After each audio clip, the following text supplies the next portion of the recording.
Dear student, class 10th का science का chapter number 1 रासायनिक अभिक्रियाएं एवं समीकरण अभिक्रियाओं के प्रकार।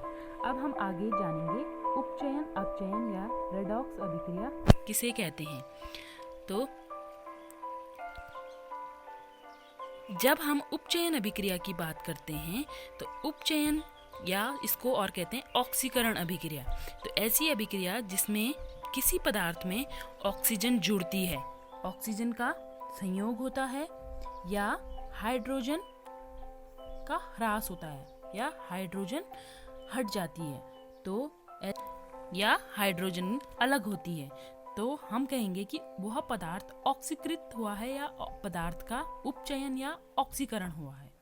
तो कई सारी अभिक्रियाएं हम दैनिक जीवन में देखते आए हैं, जैसे लोहे पर जंग लगना भी एक प्रकार की उपचयन अभिक्रिया है।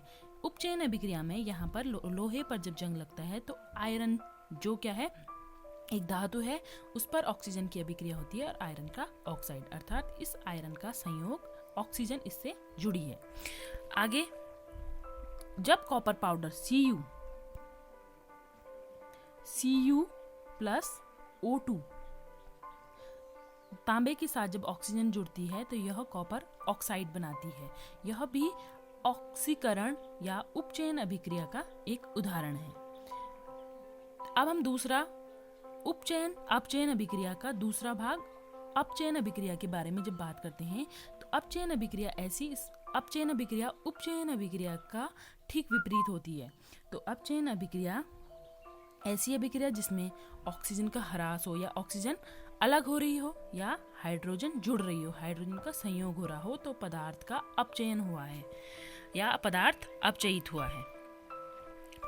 इसके उदाहरण हैं, ठीक जैसे हमने Cu को Cu ऑक्साइड कॉपर ऑक्साइड में बदला था, तो अब कॉपर ऑक्साइड को कॉपर में बदलने के लिए इसमें से इसको जब हम CuO प्लस H2, तो इसको जब हम क्या करते हैं हाइड्रोजन के साथ संयोग करते हैं तो Cu प्लस H2O ये बनता है।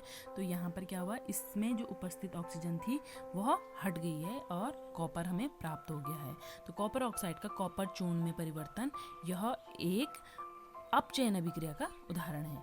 आगे देखते हैं अब उपचयन अपचयन अभिक्रिया होती क्या है, साथ में लें इसे, जिसे हम दूसरा रेडॉक्स अभिक्रिया भी रेडॉक्स से कहते हैं। इसे रेडॉक्स जिसमें से RE का मतलब है रिडक्शन अपचयन, OX का मतलब है RED का मतलब है रिडक्शन मतलब अपचयन, OX का मतलब है ऑक्सीडेशन या ऑक्सीकरण या उपचयन अभिक्रिया।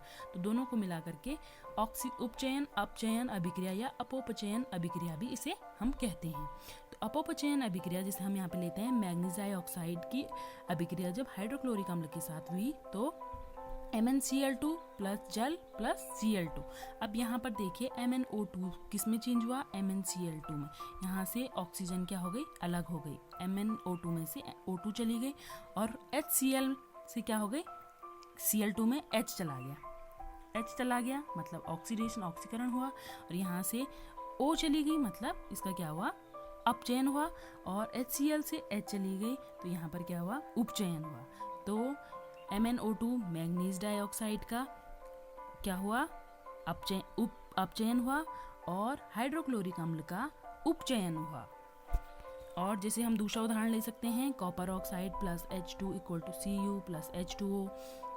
तो यहाँ पर जो कॉपर ऑक्साइड है देखिए ये कॉपर में परिवर्तित हो गया, इससे ऑक्सीजन क्या हो गई, चली गई, इसका मतलब यहाँ पर क्या हुआ, इसका अपचयन, ऑक्सीजन का जाना अपचयन, और यहाँ पर क्या हुई, इससे ऑक्सीजन जुड़ी तो ये हुआ उपचयन या जिसे हम दूसरा क्या कहते हैं, ऑक्सीकरण कहते हैं। तो दो चीज़ें यहाँ पर ध्यान रखनी है कि उपचयन अभिक्रिया में ऑक्सीजन की वृद्धि होती है और हाइड्रोजन का ह्रास होता है या हाइड्रोजन में कमी आती है। और दूसरा जब हम अपचयन अभिक्रिया की बात करते हैं तो वहाँ पर ऑक्सीजन का ह्रास होता है मतलब ऑक्सीजन हट जाती है, और या दोनों में से एक होगा, या ऑक्सीजन का ह्रास होगा या हाइड्रोजन की वृद्धि होगी। अब हम आगे इसके अगले पार्ट में इसको आगे पढ़ेंगे, विकृत गंधिता क्या होती है और संक्षारण किसे कहते हैं। तब तक के लिए thank you, have a nice day.